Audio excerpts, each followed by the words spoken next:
welcome to another episode of Celebrating Southbridge. I'm the host, Town Manager Ron Angelo, and I want to thank you for tuning into another show. As everyone is aware right now, an election is going on, and pretty soon we're going to be picking a United States presidential candidate. So with that in mind, I've asked a special guest to appear on television today, someone who has all kinds of knowledge about Massachusetts election law. She's our town clerk, Maddie Bonadies. How are you? I'm very well, thank you. Thank you for having me tonight. Thank you for being on the show. And this is a great time to talk about the election and what's going on in the process. There's so much excitement and, frankly, so much disappointment in this election process. It's kind of a combination of both. And I thought we would talk about an issue that you've been discussing with me, the issue of early voting, because that's really important. I don't think that people understand they don't have to wait till election day to vote. So why don't you start by telling me a little bit. First, I know you're basically in charge of all the elections in Southbridge. You run the process. Right. So tell me about early voting and why it's important. Sure. Okay. I just want to start off with saying that the last day to register to vote is going to be Wednesday, October 19th at 8 p.m. Running out of time. Yes. So if anybody has questions on whether they are registered to vote, give our office a call or come in to register to vote before October 9th or by October 19th at 8 p.m.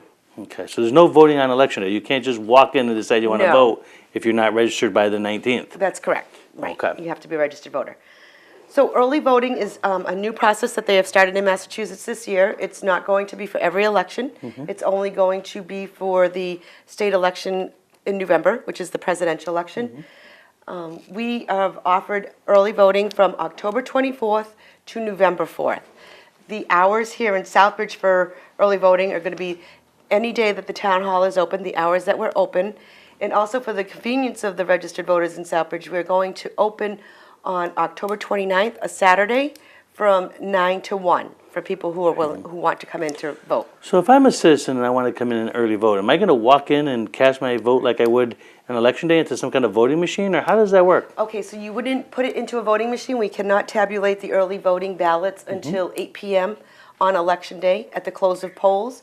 So what we will do is kind of treat it as an absentee ballot, where we put them safely in the vault at night, lock the safe, and keep them until election day. Okay, so I come in, and I fill come out in. your Do I come ballot. into your office, or am I going to come into a different You'll place? come into, right now we're going to start off at the Veterans Room.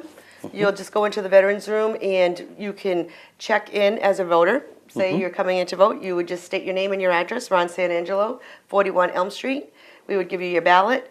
We're going to set up little individual voting booths at the tables, and you would cast your ballot, put it in an envelope, seal it, and then at the end of the night, we're going to take them all and put them in the safe. Maddie, is there any requirement of showing ID or anything like that when you come in? In the state of Massachusetts, IDs are not required for everyone, only with the exception of if you're a first-time voter in the state of Massachusetts and you did not register to vote in person, you need to show an ID. If you haven't answered the census back and you're marked as an inactive voter, you need to show ID or some form of identification stating that you still live and reside in Southbridge. Okay. So I come to town hall, and what's the first date? October 24th, Monday. October 24th, it's a Monday. I come in, I want to vote. I come into the veterans office, which is on the second floor. I walk into the office, somebody will be there to check me in. They'll look and see if I'm a regular voter or maybe I need an ID. Correct. They'll give me a ballot, a paper ballot, and I fill it out. Is that how it works? Yes, that's correct. It's the same ballots that are going to go through the machine on election night. Okay. So then I fill out the paper ballot in a private area by myself. Yes. If I need help, I know that you can ask for certain kinds of assistance, Correct, right? yes. Okay, then I take that ballot and I bring it back to the woman that I came to. The woman or the person gentleman who's being the checker. Okay, and they can't see my ballot, can they? Absolutely not, because you're going to seal it in an envelope. Okay, so it goes into an envelope so Yes. nobody can see it. Correct. And, even though it's early voting, when do they count the vote? They'll only count the ballots on election night after polls close, so we'll begin to start tabulating the early voting at 8 p.m. Okay. And anyone can vote as long as you're a registered voter. You That's can correct. come early as you want. Correct. Now, a lot of people understand absentee ballot processes, right? You have Okay. to apply for the application, you have to then Right. fill out the application, then they send you a ballot and all that. Yep. What's the difference between this process, early voting, and the absentee ballot process? Okay, good question. Absentee ballots are for only certain purposes. So if you're absent from the town or city that you normally voted, or for physical disability or religious belief. Those are the only three reasons why you would vote for absentee ballot. Early voting is basically no excuse absentee, so you don't need any excuse. You can just come in, vote if you don't want to wait in line or go to the polls that day because you're not sure if you're going to be in town or not. Just come in and early vote. So I'm a little confused. Why do you even need an absentee ballot anymore? Was there still a need for absentee ballot? Absolutely, because this early voting is only going to take place at this election. Absentee ballot is always. So I think you still, if I was in the military and I was overseas or someplace, I'd still go through the normal process for an absentee ballot and have it sent to me. It's only if I can actually physically walk in the door is the only way to do early voting. I can't cast a ballot and send, other than by an absentee ballot, I can't cast a ballot any other way, right? Right. Well, we have your Carver ballots this year, which you could do by email if you are residing out of the United States, but you are a citizen. If you are military and you are stationed overseas, we can send your ballot via email. So The only difference with an email ballot is you give your right of a secret ballot away because we know who you're voting for and stuff to tabulate. So why did the state decide that this early voting was important? Why are we doing this? What's the concept? The concept is to try to eliminate some of the long lines that some of the polling places experience on a presidential election. Some states do this already, so Massachusetts decided that we would try to do it this year. Well, the Secretary of the Commonwealth decided. So I think that's cool because if people want to vote early and for some reason they might be away during the election day, they can still make sure their vote is cast. What kind of makes me concerned though is that I come in, I vote for a candidate, and then the next day after I vote for him, he does something stupid before the election.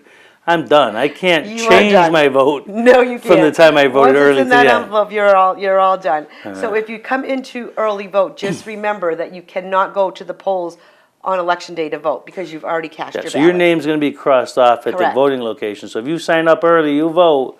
Whatever happens, you're stuck with that vote by election day. You can't change it.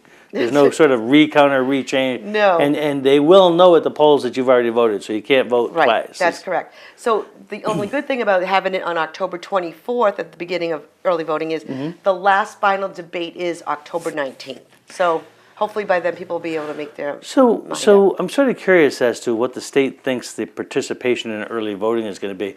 I don't know what they voted. Presidential election is probably your biggest turnout ever, Correct, right? So you yes. make it 80% or whatever it Yes, is. yep. So we usually get around close to 8,000 voters come out to vote on election day. Well, so that's not, how many voters do we have here? 11,000. Oh, so it's close to the 80% kind of number, right? Yep. So the last two conferences that I've been to that we were being instructed on early voting, they said to expect about 30% of your voters come in to early vote.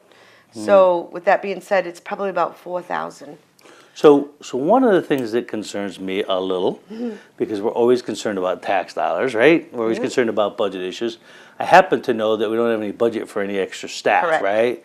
So we'll send a message to the town council on my television show that the state has mandated this. This is an order. This isn't like the town can say, Correct. nah, It's we an don't want to unfunded do mandate. that. It's the state's famous unfunded mandates, Correct. right? So we have to do this. We have to have early voting, which means and your staff still has to run the normal operations of the office. Correct. So who's going to be doing this? Yep. So I've called. I've made a schedule. I've called all most of my election workers to see if they're available to work in 4-hour increments, the hours that we're open, and so I have scheduled 2 people for each time frame. So there's 6 people on Thursday, and 4 people on normal regular days, and 2 people on Friday to start.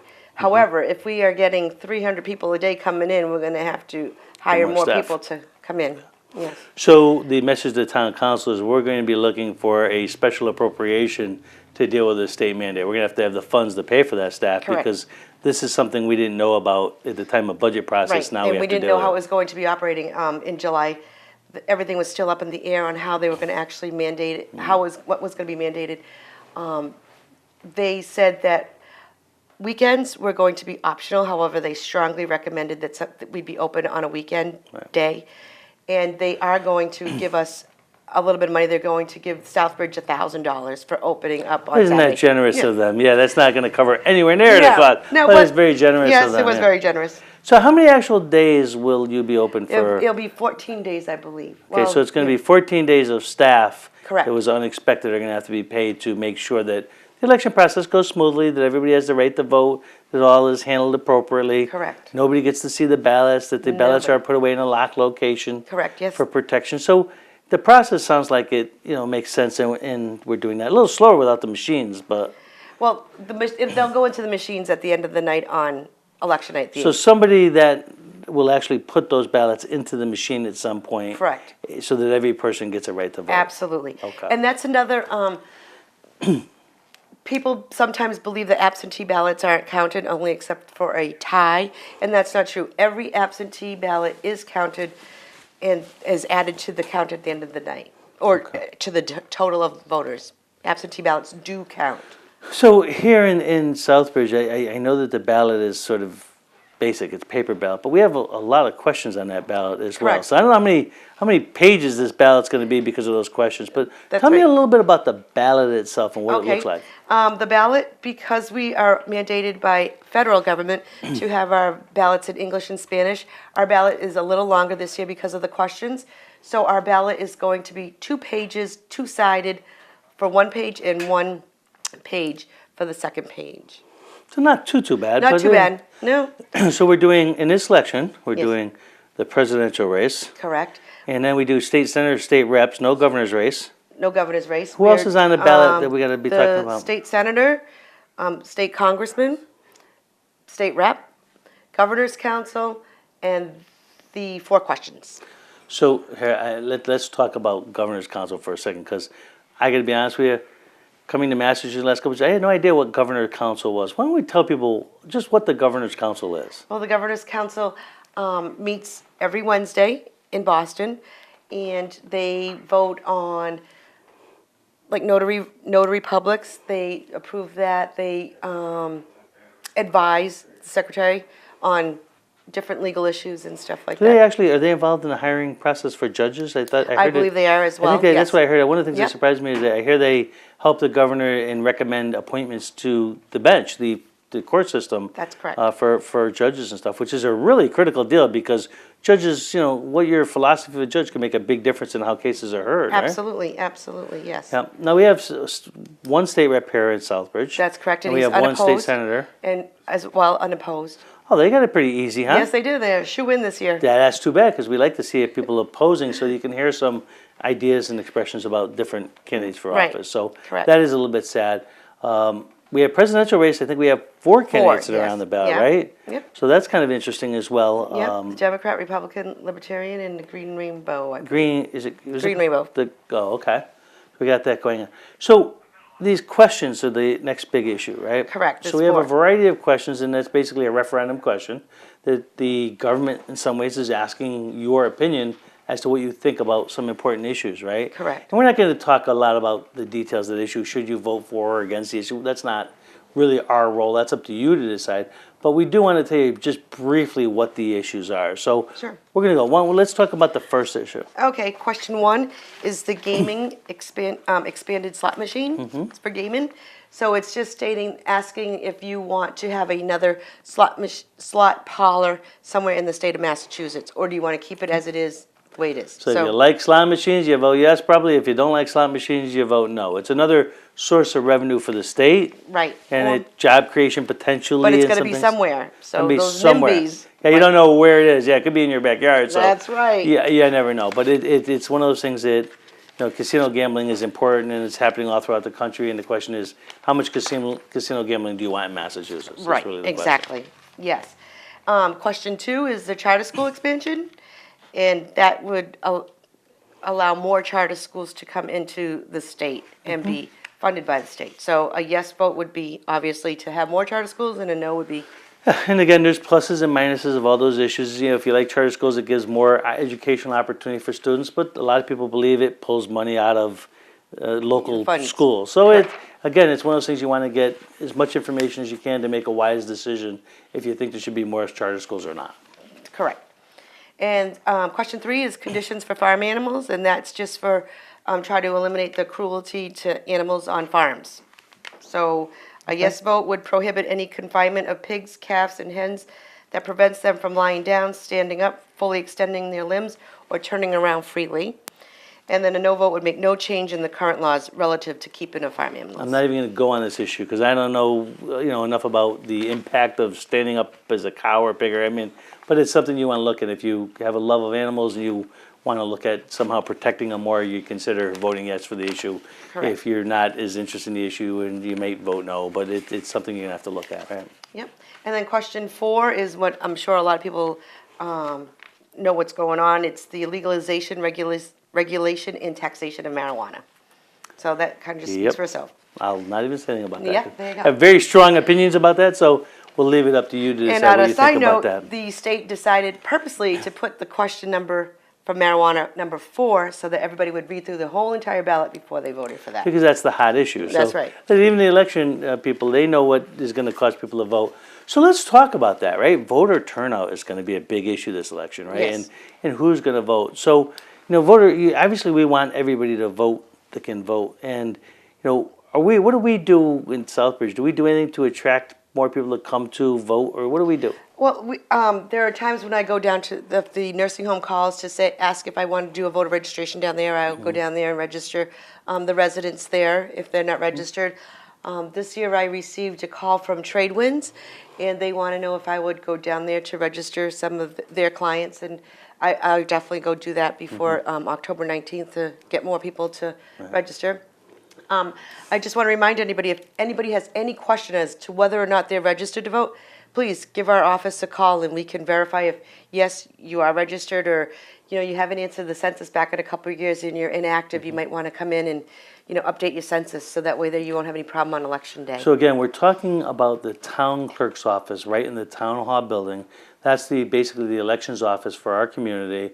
Maddie's in charge of that particular office, and she has 2 staff members who work with her on a daily basis. If you're looking to get information about the election process, that's where you want to go. If you're looking at finding more information about early voting, that's where you want to go.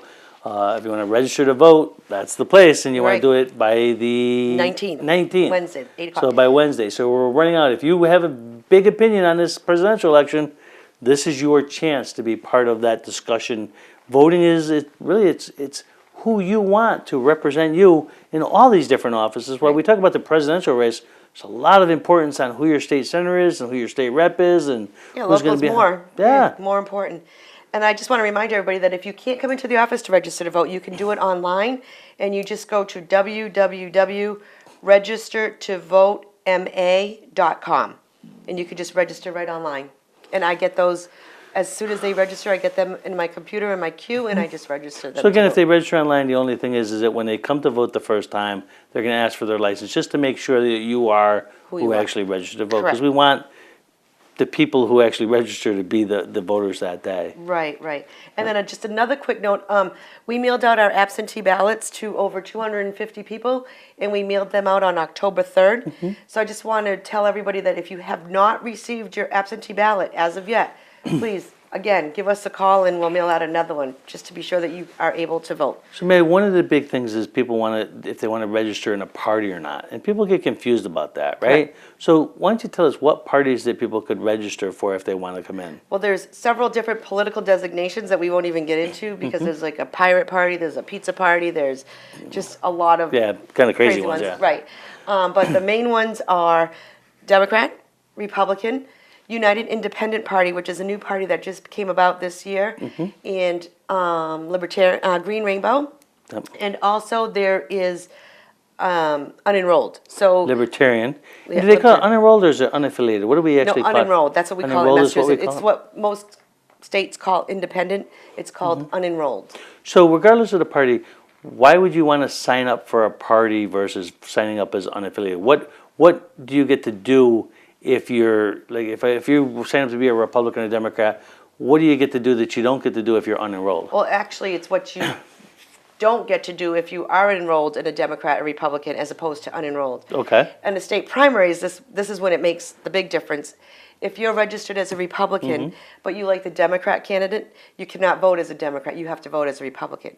If you're registered as unenrolled and you like the Democrat as opposed to the Republican, you can vote Democrat or vice So you versa. can vote, so an unenrolled person can vote in a Republican or Democrat primaries here in Massachusetts? Correct. Oh, that's interesting, because a lot of states don't allow that. That's You have to correct. be a party member to vote, Yes, but here in no, Mass, you don't. you can vote in a Republican primary, or you can't vote in both, Correct. but you can vote in either the Republican or Democrat if you're That's unenrolled. correct, right. So But when if you you're a come to- Republican or Democrat, you can't vote in each other's. You can't. Correct, exactly. Yep. So Ah. you're almost, if you tend to switch back and forth, you're better off to be unenrolled as opposed to. And if you're unenrolled, you could still vote in the Libertarian primary if there Yep. was one, or any other. So Correct. unenrolled, you actually have more choices Right, than you do in the. exactly. If you make yourself in a party. All right. Yep. See, in a lot of other states, if you roll as unaffiliated, you can't vote in any of the primaries. You can't vote Republican, Democrat. Massachusetts is more unique in that. Right. Because you can actually have a lot more input. You can kind of float from place to place and be involved. So that's good. Yep, it is definitely really good. Yep, so. So is there any other election issues you want to talk about I that we don't can? believe, I'm just checking through my notes here. Went over the difference between absentee and early voting, and early voting, I will just run down the hours of town hall. Yep. Monday, October 24th, we'll be here from 8 to 4. Tuesday and Wednesday as well, 8 to 4. Thursdays, we're here 8 to 8. Fridays, we're here 8 to noon. Saturday, on October 29th, we'll be here from 9 to 1. And again, on the following week, we'll be here Monday through Wednesday, 8 to 4, Thursdays, 8 to 8, and Fridays, 8 to noon. Many chances for you. No excuses this time. There's plenty of time for you to go out and vote. You can't say, oh, I was busy on election day. Now you can come out early and you can vote for whatever candidate you choose.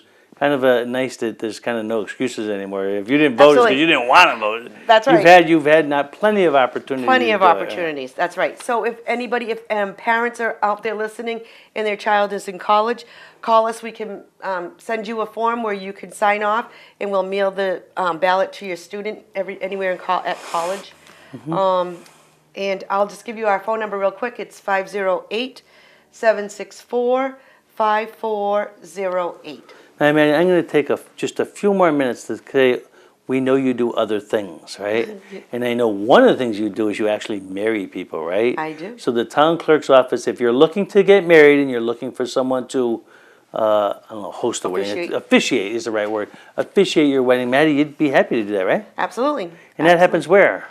It happens in town hall. And people, I can marry people outside of town hall. I can marry people at their homes, at venues, or anywhere they'd like.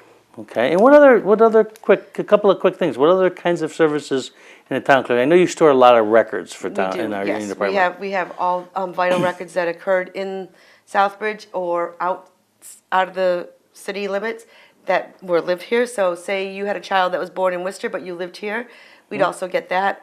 We get births, deaths, marriages. I'm a notary public that we offer that service to the Yeah, we use that one a residents. lot up in the town manager's office. So There's a lot of people that do use it all over. But yes, so we have that. Raffle permits. What else is there? There's dog licenses.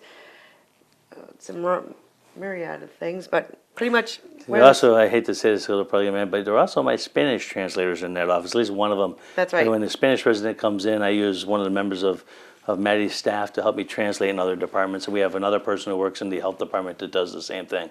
So if you are Spanish out there, please, our offices are there's people in here who can help you if you need it. I know you may not be able to understand what I'm saying, but if you speak English, Spanish, and you can share that information with your friends or family members, please let them know that speaking only Spanish is not a reason not to come. Town Hall is welcomes everyone, and if you come in, we'll make accommodations to make sure that you get the information you need.